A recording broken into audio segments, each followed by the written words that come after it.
Do any of you have a similar story of success? Well, I guess I go.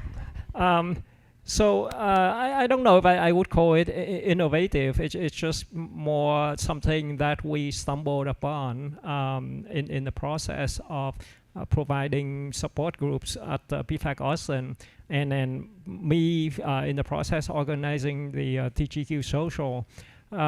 So let me talk about the TGQ Social first.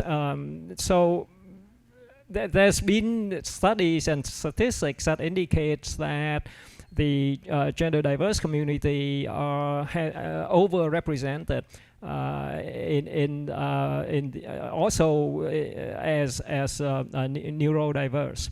So as a result, we have more people coming to the TGQ Social who are introverted, shy, have more than a bit of social anxiety, and nothing gets in the way of a good, fun, empowering, comforting social event than people standing by themselves and not knowing what to do, not knowing who to talk to. So I decided to make sure that all the organizers of the social knows that we are not just organizers, we are ambassadors, we are greeters.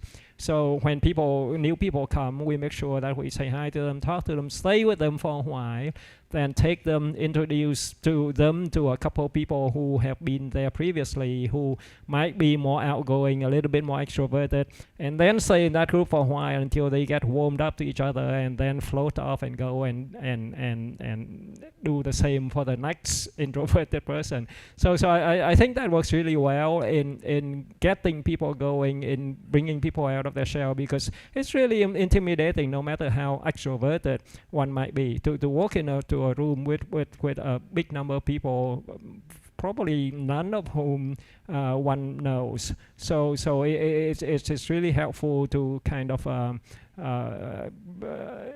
assimilate new people in a way like that.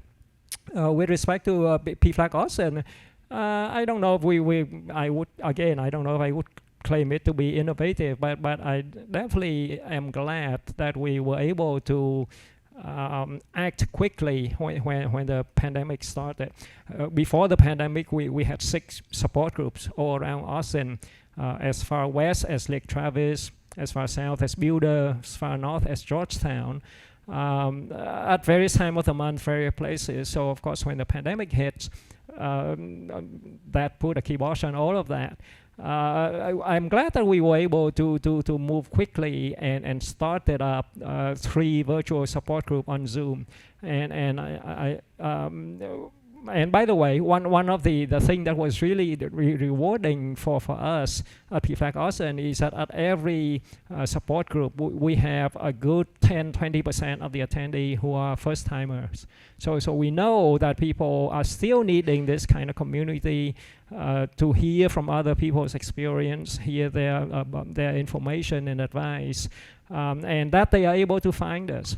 So I'm really glad that we were able to start the virtual support group right away, and the trend of newcomers that every support group continues, and now that we're back in person, we continue to keep one virtual support group because it's a really great resource.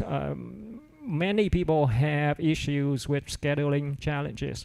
Maybe employment, transportation, childcare, whatever that makes traveling to one of our support group maybe a little bit challenging. So having a virtual support group is something that makes it a lot more accessible, and that we're able to continue to provide that kind of resource to the community.